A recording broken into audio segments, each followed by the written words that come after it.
নমস্কাৰ মৰমৰ শিক্ষাৰ্থীসকল, মই প্ৰণৱে ইউটিউব চেনেল ই ফৰ এডুকেশ্যনৰ অন্য এটা ভিডিঅ'লৈ তোমালোক সকলোকে স্বাগতম জনাইছোঁ। মৰমৰ শিক্ষাৰ্থীসকল, আমি আজি আলোচনা কৰিবলৈ ওলাইছোঁ হায়াৰ ছেকেণ্ডাৰী ছেকেণ্ড ইয়াৰৰ এডুকেশ্যন বিষয়ৰ ইউনিট 7 যিটো পৰিসংখ্যা বিজ্ঞান বুলি ইউনিট আছে তাৰে এটা বিষয়। সেই বিষয়টো হৈছে গড় কেনেকৈ নিৰ্ণয় কৰিব পাৰোঁ। আমি আগৰ ভিডিঅ'ত আলোচনা কৰিছোঁ ইতিমধ্যে দীৰ্ঘ পদ্ধতিৰেনো গড় কেনেকৈ নিৰ্ণয় কৰিব পাৰি। আজি আমি আলোচনা কৰিবলৈ ওলাইছোঁ চমু পদ্ধতিৰেনো আমি কেনেকৈ গড় নিৰ্ণয় কৰিব পাৰোঁ। তেতিয়াহ'লে আহাচোন পলম নকৰি আজি ভিডিঅ'টো আৰম্ভ কৰোঁ। আৰু তাৰ আগতে তোমালোকলৈ এটা অনুৰোধ, মোৰ চেনেলটো যদিহে ছাবস্ক্ৰাইব কৰা নাই তেতিয়াহ'লে ছাবস্ক্ৰাইব কৰি দিবা আৰু কাষতে থকা বেল আইকনটো প্ৰেছ কৰি দিবা, মই দিয়া এনেকুৱা শিক্ষামূলক বিষয়ৰ ওপৰত প্ৰস্তুত কৰা ভিডিঅ'সমূহ পাই থাকিবলৈ।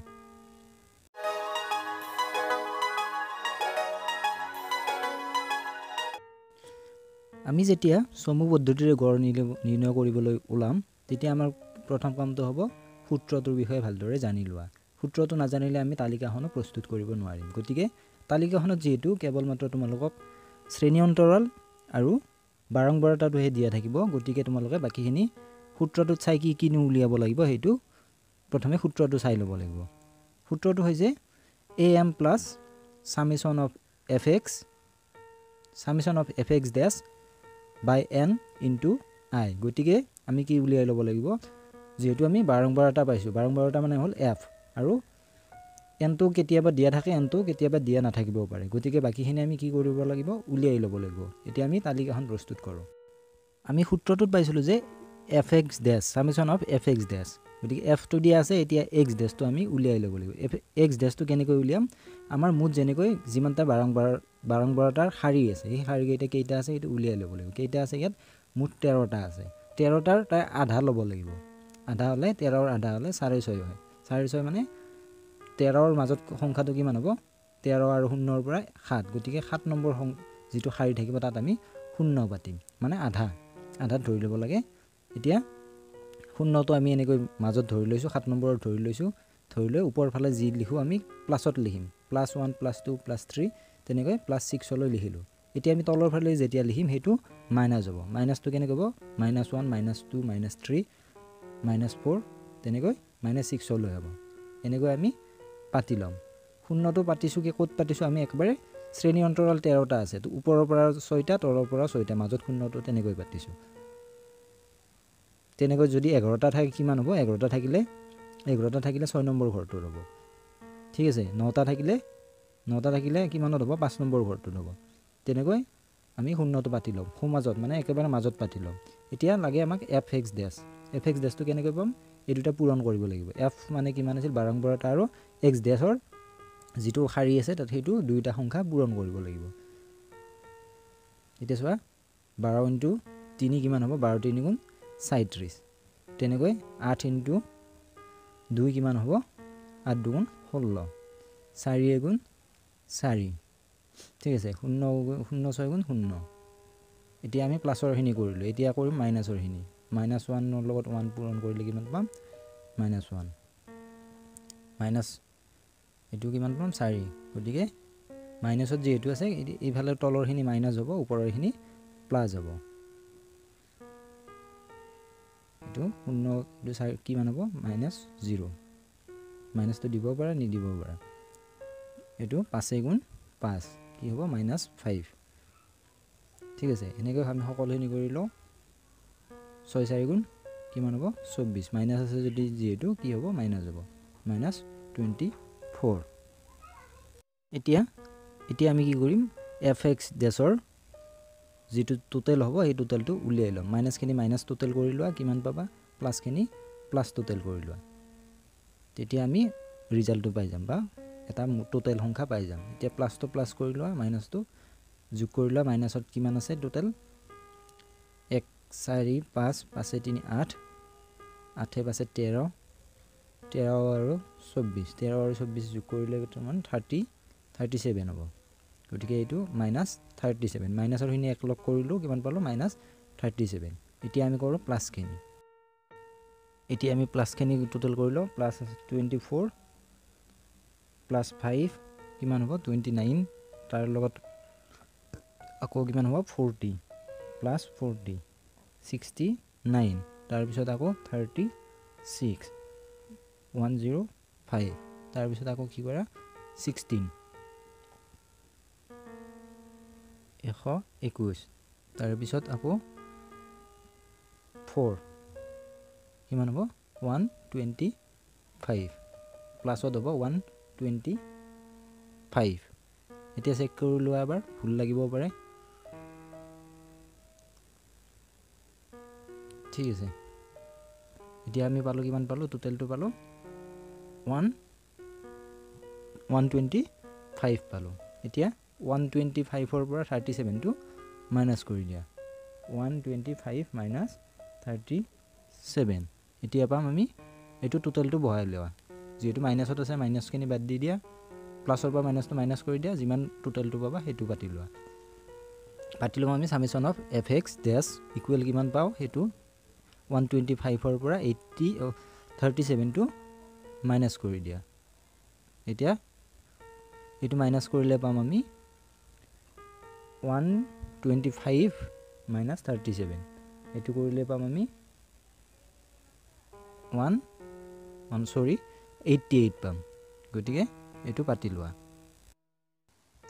এতিয়া হও আমি সূত্ৰ লৈ যেহেতু তালিকা প্ৰস্তুত কৰা আমাৰ সম্পূৰ্ণ হল এতিয়া হও আমি সূত্ৰটো লৈ সূত্ৰ মতে মান বিলাক বহুৱাব লাগিব সূত্ৰটো আছিল গড় নিৰ্ণয় কৰাৰ সমু পদ্ধতিৰ সূত্ৰটো আছিল am plus summation of fx dash into I by n গতিকে এই সূত্ৰটো পালো যেতিয়া আমি সূত্ৰটো পাতি মানবিলাক বহুৱাম তেতিয়া ভুল না লাগিবৰ কাৰণে আমি কাষত এনেকৈ কি কৰিব পাৰো মানবিলাক পাতি লব পাৰো যেনে চাই লোৱা ইয়াত বুলি লিখি আমি কি লাগিব এতিয়া প্ৰথম আমাক am টো পাতি লোৱা তাৰ পিছত summation of fx লাগিব summation of fx টো তুমি পাতি লোৱা summation of fx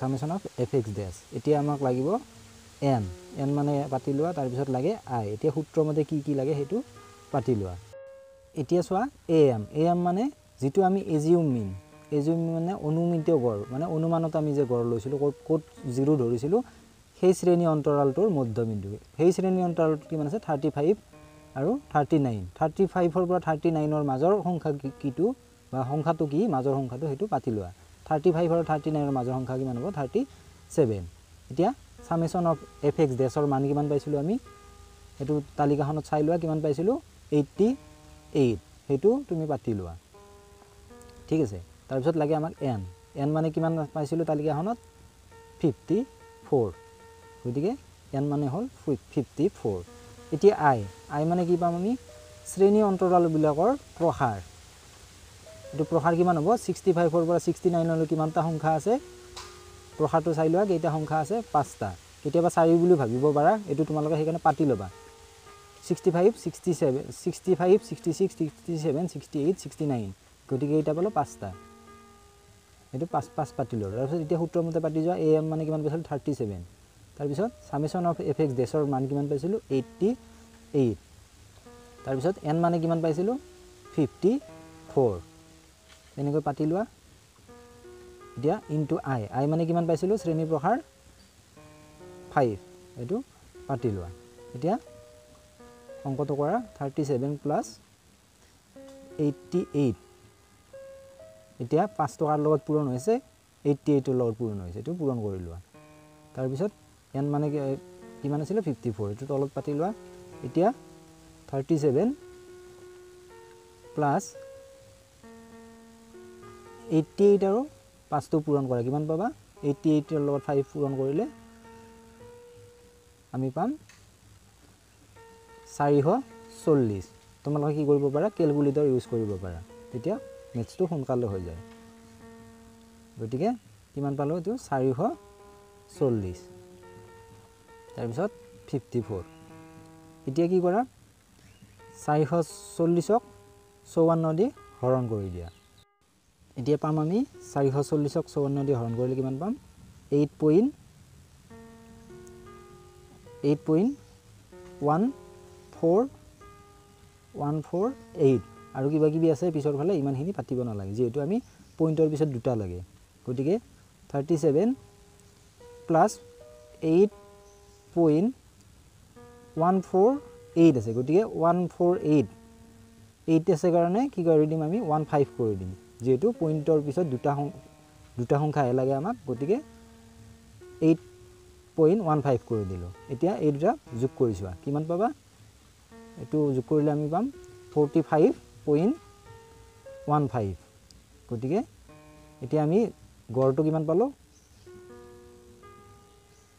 ঠিক আছে 45.15 পালো